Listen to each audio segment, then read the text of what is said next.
trabalhadoras e trabalhadores do Brasil, estamos aqui novamente no Conversa na Margem Esquerda e eu vou pedir para você poder ir lá curtir a nossa página Professor Didô no YouTube, também colocar o sininho lá para que você fique sabendo quando um novo vídeo foi colocado e tudo mais, tá? Então, começando assim, nós nosso último programa nós falamos como renasciam as democracias, né? Por quê? Porque nós passamos por um período dos anos 50, anos 60, anos 70, por ditaduras, né, militares na América Latina. E aí as ditaduras militares latino-americanas, né, sul-americanas em especial, e também, né, o Brasil, né, passou então por um período de muita crise econômica, né, muita crise social e tal. Então houve o quê? Houve um empobrecimento da população, houve uma piora na qualidade da educação, dos serviços públicos de educação, serviços públicos de saúde.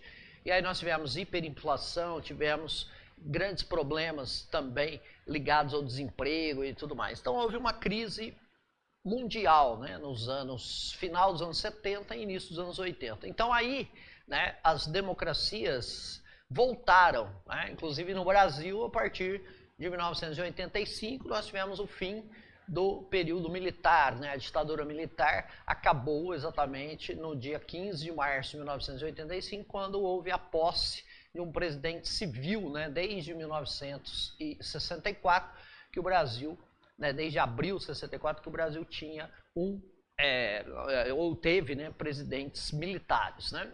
Então, tivemos a eleição em janeiro de 1985, do senador Tancredo Neves, um ex-governador de Minas Gerais, né, e ele foi então eleito presidente por via indireta, né, sem o voto ainda popular. O voto popular só voltaria em 1989, né, mais de quase 30 anos sem eleição presidencial.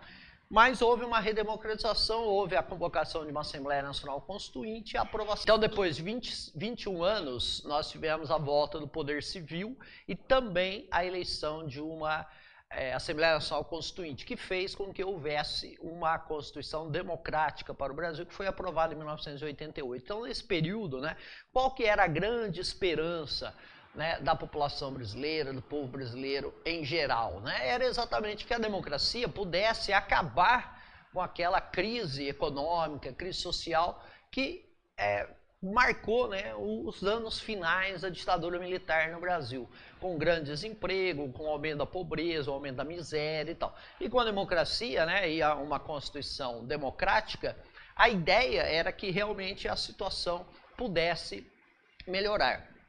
Mesmo assim, durante o governo Sarney, que foram 5 anos de governo Sarney, né, que o presidente Tancredo Neves acabou ficando doente no dia da posse, no dia 15 de março, né, de 85, e ele acabou falecendo um mês e pouco depois, de 21 de abril, ele faleceu, né, e o José Sarney, que era o vice, acabou herdando o mandato do Sarney, né? Então nós tivemos aí um mandato civil, mas infelizmente ainda um cara ligado, né, ao regime militar, que durante muito tempo foi presidente do partido, que era o partido da ditadura militar, que era o antigo PDS, né, que herdou, né, herdou os políticos fundamentalmente da Arena, né, quando era Arena e MDB, o PDS herdou praticamente 85% dos políticos da Arena foram para o PDS. E durante muito tempo o Sarney, né, o senador Sarney, foi presidente do PDS, né, inclusive foi um cara que articulou muito para que a emenda das diretas não passasse, né, tal, no Congresso Nacional, né, na Câmara Federal inicialmente, né. Então, o que acontece? O Sarney não conseguiu debelar a crise social, a crise econômica, né, a crise política. Nós tivemos aí um governo desastroso, no sentido que mais ou menos foi uma continuação do governo Figueiredo, né? Alta inflação, alto desemprego, né, o aumento da pobreza, da miséria e tudo mais, né? Então, a democracia não conseguiu resolver os problemas sociais. Então, isso é uma das causas, né, que vai entrar para o nosso programa de hoje, né? Por quê? Porque se as democracias renasceram, elas renasceram nos anos 80 muito no intuito ou na esperança de resolver os problemas sociais seríssimos, né, que nós tínhamos no Brasil e ainda temos, né, tal, em larga escala, e também, né, na América Latina em geral, né, porque a América Latina ela sempre foi um continente de muita pobreza, muita miséria, muita exclusão social, escravidão, falta de oportunidades, né, umas democracias muito conservadoras e elitistas, né, e tal, que não davam um direito muito grande para uma melhoria das condições sociais, né, devido também à concentração de renda. Então a democracia, né, nesses países latino-americanos e no Brasil também, né, em especial que a gente fala, era uma esperança de melhoria das condições de vida. Como? Né, com distribuição de renda, com a possibilidade de acesso ao ensino, né, de boa qualidade, o acesso a uma saúde pública, né, gratuita, de boa qualidade, certo? Então a ideia toda seria essa, né, que a democracia então pudesse, com a participação popular, né, a gente pudesse então mudar as próprias amarras, né, que tinham, né, os países latino-americanos e o Brasil em particular, né, que sempre teve uma classe dominante bastante exclusivista, né, e que não se importa muito com a população em geral, certo? Então, a ideia da democracia trouxe essa esperança, né? E aí, por que as democracias, então, vão começar a morrer? Porque a partir, então, dos anos 90, principalmente no Brasil, né, nós tivemos, então, a eleição presidencial direta. A eleição presidencial direta de 1989 foi uma eleição presidencial extremamente disputada, né, onde nós tivemos, né, um segundo turno, né, entre os dois candidatos mais votados, né, que foi o Fernando Collor de Mello e o Luiz Inácio Lula da Silva, né, e eles fizeram um segundo turno extremamente competitivo, né, e que nos últimos momentos o Collor conseguiu ganhar. E o Collor estabeleceu no Brasil as políticas ditas neoliberais, né? Então ele começou a fazer um processo muito grande de privatização, começou a fazer um processo de modernização da economia, né, que se por um lado foi bom, por outro lado acabou abrindo muito o mercado brasileiro, e esse mercado brasileiro acabou sendo, né,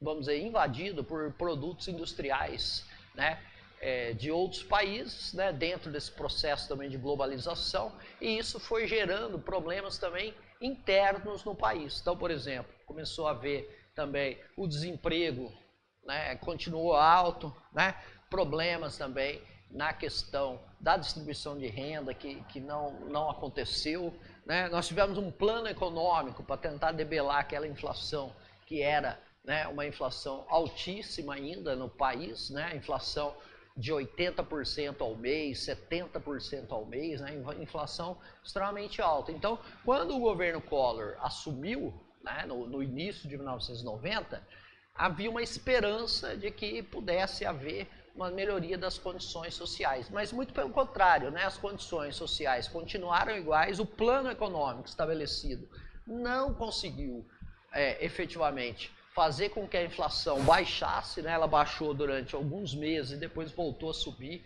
e voltou a patamares também altíssimos, né? Posteriormente ao plano, né, que foi feito pela ministra da Economia na época lá, né, a Zélia Cardoso de Mello. E aí o país foi assolado também por denúncias de corrupção, né, do governante, né, junto com o seu tesoureiro de campanha, né, e tal, e isso levou ao impeachment, né? E o impeachment de 1992 está muito ligado a essa desesperança da população com o processo da redemocratização, né? Por quê? Porque com a redemocratização esperava-se uma melhoria das condições, né, de vida, inclusive com a participação dos trabalhadores, né, a participação da população, mas só que isso não se efetivou, né? Nós tivemos um governo ainda, né, extremamente ligado às elites e que não alterou basicamente, né, a estrutura da economia brasileira no sentido de fazer uma distribuição de renda, de gerar emprego, de fazer com que houvesse uma estabilidade de preços e tudo mais, né? Houve troca de moeda, assim no governo Sarney, assim no governo Collor e tudo mais, né? Então, o que acabou acontecendo? Ele sofreu impeachment, né, mais para o final do ano 92, né? Primeiro ele foi afastado, depois em outubro, depois mais no final do ano ele foi efetivamente tirado da presidência, né, então.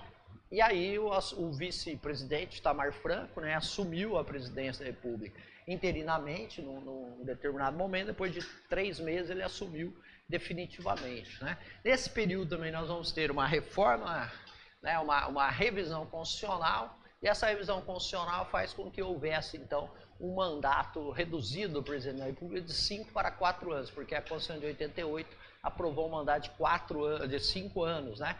E a revisão constitucional de 93, ela muda para 4 anos sem reeleição, né?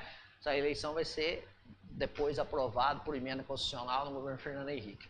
Então, o que acaba acontecendo? Vem o governo Itamar Franco, aí o governo Itamar Franco ele conseguiu reunir, sob a chefia do senador Fernando Henrique Cardoso, ele conseguiu reunir um grande número de economistas que tinham estudado as inflações e hiperinflações mundiais, né, em todos os períodos históricos, né, a inflação de Israel, a inflação alemã dos anos 20, né, e tudo mais. Então, eles conseguiram, então, fazer um diagnóstico da hiperinflação brasileira, dos problemas, né, hiperinflacionários, né, e as causas da hiperinflação no Brasil, e conseguiram, então, implantar, né, aquilo que ficou conhecido como Plano Real, né, com a nova moeda. Então, houve um período de transição da unidade real de valor para, né, o real, e aí, depois de um período de transição, adotou-se uma nova moeda, certo? O ministro era o Fernando Henrique Cardoso, o ministro da Fazenda, e o presidente era o Itamar Franco. Então, isso possibilitou, aí sim, uma queda drástica da inflação. Ainda também com um certo favorecimento das grandes corporações. Por quê?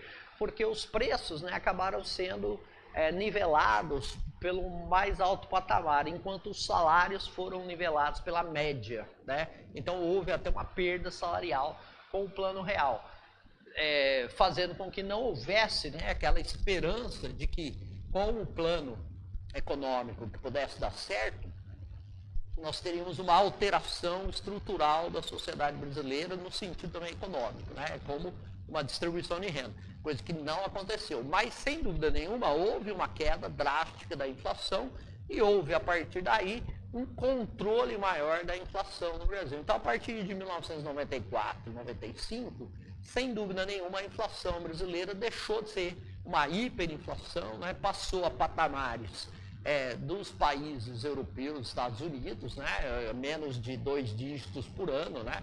Ela chegou ainda a ficar 10%, 12%, mas depois foi caindo, 6%, 5%, 4%, né? Chegamos a ter períodos de deflação, né? Quer dizer, onde os preços até caíram mais, né? Tal do que ficaram estabilizados e tudo mais. Só que isso não aumentou o poder de compra da população e nem aumentou a democratização também, no sentido de que essa população pudesse ter acesso aos serviços públicos. Então, a democracia, ela não estava, de uma certa forma, correspondendo aos anseios populares. Apesar do Fernando Henrique ter sido eleito, né, no esteio do Plano Real e a inflação baixa, e depois aprovado durante o seu primeiro governo a emenda à reeleição e ele ter sido reeleito no primeiro turno, isso tem a ver com o quê? Com aquele período em que a população estava acostumada, né, entre aspas, né, ou estava sofrendo com a hiperinflação, né, inflação de 30%, 40%, 50%, 60%, 70%, 80% ao mês. Então, quando a inflação cai para 10% ao ano, sem dúvida nenhuma, a população, né, tem uma reação positiva. Né? Só que, ao passar do tempo, né, ou com o passar do tempo, o que aconteceu? A democracia ela ficou ainda muito limitada. Né? Por quê? Porque se estabilizaram os preços, só que o poder de compra da população não se efetivou. Né? Porque eu poderia comprar um pouco mais, por quê? Porque os preços estão estáveis. Né? e não porque o meu poder de compra aumentou. Ou num nível geral, não vou ter uma distribuição de renda. Muito pelo contrário, o governo Fernando Henrique, né, os dois governos Fernando Henrique, os 8 anos do governo Fernando Henrique, nós tivemos medidas também de muita contenção dos gastos públicos, o que fez com que o próprio governo tivesse uma queda muito grande da sua popularidade no segundo mandato. Exatamente por quê? Porque não havia melhoria nos transportes públicos, não havia melhoria na saúde pública, né? Não havia melhoria na educação, muito pelo contrário, né? O governo restringiu no máximo os gastos, né? Porque havia aquela ideia meio monetarista, né? do pessoal da PUC do Rio lá, né? Que era comandado pelo Pedro Malan, que era o ministro da Fazenda, né? E eles então sempre fizeram uma ligação direta do gasto do governo com a questão da inflação. Então o governo não podia gastar muito, né? Então eles criaram também um mecanismo ligado, por exemplo, ao superávit primário, né? Onde eu eliminava os juros, né, a serem pagos e via o que o governo arrecadava e o que o governo gastava, né? Então se ali eu tivesse um superávit chamado então de primário, a situação estaria relativamente controlada. E como é que se chegou a esse superávit primário?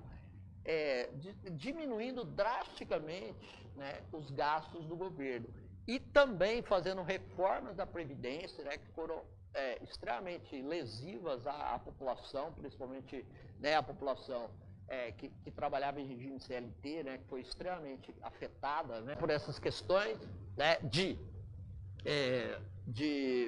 corte dos gastos do governo, né? Então houve, né, nesse período aí uma ideia de que a democracia funcionava até um determinado momento. Aí houve um período, né, com o desgaste do governo Fernando Henrique no segundo mandato, né, depois de 8 anos de governo, e que houve muita contenção dos gastos públicos. Então os serviços públicos, né, como consequência, tiveram uma queda, né, na sua qualidade. Então o governo se ressentiu disso, né, e na eleição de 2002, né, o candidato do PT, né, o Luiz Inácio Lula da Silva, conseguiu vencer a eleição, né? Então ele conseguiu vencer a eleição e ele conseguiu, então, de uma certa forma, né, manter o equilíbrio, né, das contas públicas, conseguiu manter a inflação baixa e começou a fazer uma política de valorização do salário mínimo, né? E começou também a fazer uma política de muitos investimentos na saúde pública, educação pública, né? Principalmente com os institutos federais, né? O aumento do orçamento também do Ministério da Educação, né? E também o Ministério da Cultura, para que você então tivesse efetivamente uma melhoria das condições de vida dos trabalhadores, né? Ele fez um controle muito grande também dos preços dos combustíveis, né, para que aquilo que afetava principalmente a população, né, que era o preço dos transportes e tal, etc., não pesasse tanto, né, na conta mensal das populações ou da população mais pobre, né? Então conseguiu fazer isso aí, conseguiu ser reeleito e elegeu também a sua sucessora. E a sua sucessora, numa política parecida, também conseguiu se reeleger aí já no momento de muita crise, né? Por quê? Porque aí as democracias, né, que estavam na América Latina se desenvolvendo num sentido mais social, né, acabaram sofrendo uma pressão muito grande externa, né? Então nós vamos ter o governo brasileiro sofrendo uma pressão externa muito grande, né? Principalmente também por causa da questão do pré-sal, que depois fica para um outro programa, né? Mas também a Bolívia do Evo Morales, né? A Argentina do presidente Kirchner, né? E depois da Cristina Kirchner, que foi a sua sucessora, esposa, né? E depois sucessora, né? Que agora é vice-presidente da Argentina e sofreu um atentado aí semana passada, né? Nós vamos ter o Rafael Correa do Equador, que também sofre problemas, né? Vamos ter o presidente da Venezuela, né? O Hugo Chávez, sofrendo pressões externas muito grandes dos Estados Unidos. Então, houve uma pressão dos Estados Unidos para que esses regimes, que seriam regimes, então, considerados de esquerda, mas que estavam fazendo uma democracia social, né, no sentido de começar uma pequena distribuição de renda, começar a aumentar o poder aquisitivo da população, estimular os pequenos negócios, né, as microempresas e tal, etc., né, isso aí acabou gerando seríssimos problemas para os Estados Unidos, né? Os Estados Unidos, então, não aceitou esse tipo de coisa e começou a fazer uma pressão, né? Só que essa pressão era diferente lá do período da Guerra Fria, dos anos 60, dos anos 70, né? Era uma pressão diferente, era uma pressão que vinha, né? E principalmente em termos da justiça, né? Então, vários poderes judiciários desses países latino-americanos acabaram indo para os Estados Unidos, fazendo cursos lá e tal, e desenvolveram, depois que voltaram para cá, desenvolveram uma perseguição muito grande a esses presidentes, né? Fazendo com que eles fossem colocados como corruptos, né? E começaram então a sofrer golpes, né? Evo Morales foi derrubado na Bolívia, né? O Rafael Correa, ele acabou sendo processado depois, mesmo elegendo o seu sucessor, né, que acabou sendo cooptado e mudou completamente a política no Equador, né? Na Argentina, nós vamos ter uma perseguição muito grande ao presidente Kirchner e depois à Cristina, né, que vão ser acusados assim, de corrupção e tal, etc. Aí elegeu-se um presidente de direita lá e tal, né? É o que se chamou então de lawfare, né? Que é uma palavra inglesa que significa que há uma perseguição aos políticos em termos jurídicos, né? Então, vários políticos latino-americanos de esquerda acabaram sofrendo uma pressão, né, desta justiça, que na realidade não era uma justiça, né? Era um justiciamento, ou seja, eles perseguiam determinados políticos. Outros políticos que faziam a mesma coisa não eram nem um pouco processados por essa justiça. No Brasil nós temos aí o Sérgio Moro, né, o ex-juiz, ex-ministro, né, e sempre um cara a serviço dos Estados Unidos que perseguiu o presidente Lula, né? Houve toda em 2013, né, houve toda uma movimentação do grande capital brasileiro para desestabilizar a eleição de 2014. Mesmo assim, a presidenta Dilma conseguiu ganhar a eleição em 2014, né? Ganhou por 3 milhões de votos, né? E isso desestabilizou essa elite, né, e os Estados Unidos, que queriam pressionar muito, a ponto de, né, levar-se a uma cassação da presidente sem crime de responsabilidade, né? O presidente atual cometeu o crime de responsabilidade ontem, nas comemorações de 7 de setembro, e não vai acontecer nada com ele, né? Por quê? Porque não é um presidente que vá contra esta estrutura que favorece apenas 5% da classe dominante, né? Então, as democracias começam a morrer exatamente porque sofrem, né, uma pressão judiciária, midiática, né, uma mídia totalmente voltada para os interesses internacionais, né, que fazem com que haja, né, uma formação vamos dizer, de um caldo cultural, né, para deslegitimar governos populares, né? Então aí, né, a população se volta contra esses governos, né, que paradoxalmente tinham levado a uma melhoria das condições materiais de vida, né? Só que elas se colocam contra o governo e tal e apoiam, né, determinadas ações totalmente ilegais, né? Então nós tivemos aí vários presidentes afastados, né? Tivemos também, né, além da presidenta Dilma, né, tivemos o golpe na Bolívia, né, e agora, né, com o desgoverno lá, até a golpista foi presa, né, que foi uma senadora lá que assumiu, né, e um candidato, né, e aí no lawfare também, o próprio presidente Evo Morales foi impedido de ser candidato, assim como o presidente Lula foi impedido em 2018 de ser candidato, né, por questões meramente jurídicas, né, e tal, de perseguição política. Então a mesma coisa aconteceu com o Evo Morales, só que aí já ganhou um candidato que foi ministro da Fazenda dele, né, o Lúcio, ganhou a eleição lá. Assim como também houve uma eleição de um presidente, né, e uma vice-presidente de esquerda na Colômbia pela primeira vez na história, né? Então, quer dizer, o que aconteceu? A elite foi tomando o poder, né, e acabou fazendo com que as condições de vida das pessoas piorassem, né? Então agora nós estamos vendo uma volta, né? Na Argentina nós tivemos a eleição de um presidente mais à esquerda, né? Na Bolívia, né? Tivemos na Colômbia a primeira vez na história, né? Estamos caminhando para o Brasil novamente para um presidente, né?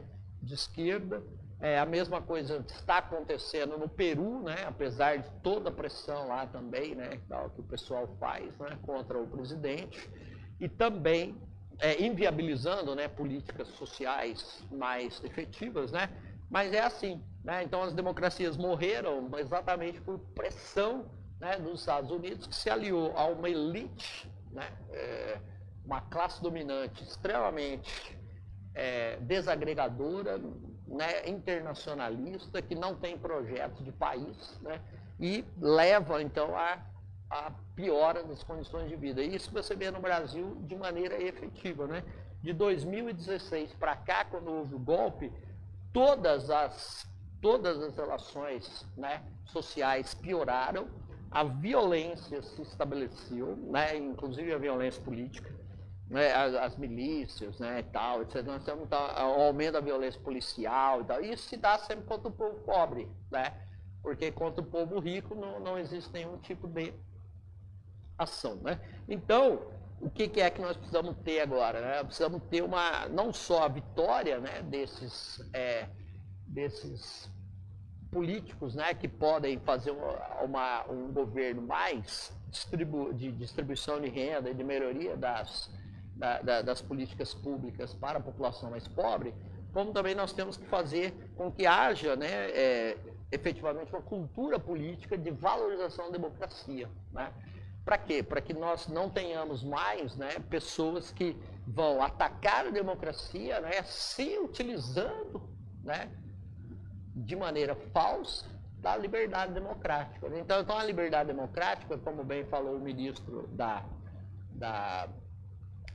do STF, né, e agora presidente do Tribunal Superior Eleitoral, a liberdade de expressão ela não pode ser usada para a violência contra o outro, para você destruir o outro e destruir a própria liberdade, né, de expressão. Então nós vamos ter que retomar uma cultura democrática, né, efetivamente afastando, né, aí do judiciário, inclusive, né, pessoas que estão ligadas a interesses, né, até internacionais, né? Então nós temos que fazer aí uma melhoria também na própria formação dos oficiais das Forças Armadas do Brasil, uma melhora na formação dos oficiais das polícias militares, né, das 27 polícias militares dos estados, né, do Brasil, e com isso a gente melhorar a cultura política, né?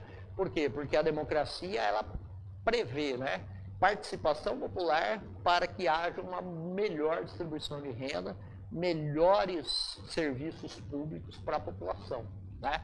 E quando isso se efetiva, nós não pode voltar para trás, né? De repente uma classe dominante vai lá e fala, tá tudo errado aqui, etc. Então, a gente tem que ter efetivamente essa cultura política, porque o próprio presidente do Uruguai, né, o ex-guerrilheiro, né, Pepe Mujica, ele falou isso, né? Falou que nos países latino-americanos nós criamos muitos consumidores, mas não criamos o cidadão, né?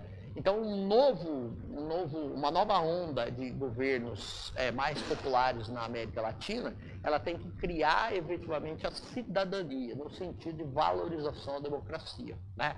Por quê? Porque só a democracia faz distribuição de renda, só a democracia, né, melhora as condições dos serviços públicos, né? E só a democracia faz com que a maioria da população possa ter uma vida digna, né? Tendo uma casa, tendo emprego, tendo transporte de qualidade, tendo lazer, né? Tendo cultura e tudo mais, né? Só a democracia possibilita isso. Então nós temos que ter também a formação de uma cultura democrática, né, nos países latino-americanos, e principalmente no Brasil, né? Então esse vai ser uma das grandes tarefas, né, além das tarefas de recuperação da economia, né, recuperação melhoria dos problemas sociais, né? Nós vamos ter que também ter uma recuperação, né, da ideia de país, né, e da ideia de democracia, que só a democracia pode melhorar a vida da população, né? As ditaduras, os governos autoritários só pioram a vida da maioria. Melhora para um para outro, mas para a maioria não. Tá certo? Então, trabalhadores e trabalhadoras do Brasil, é isto para hoje e vamos para o próximo programa semana que vem. Grande abraço, até mais.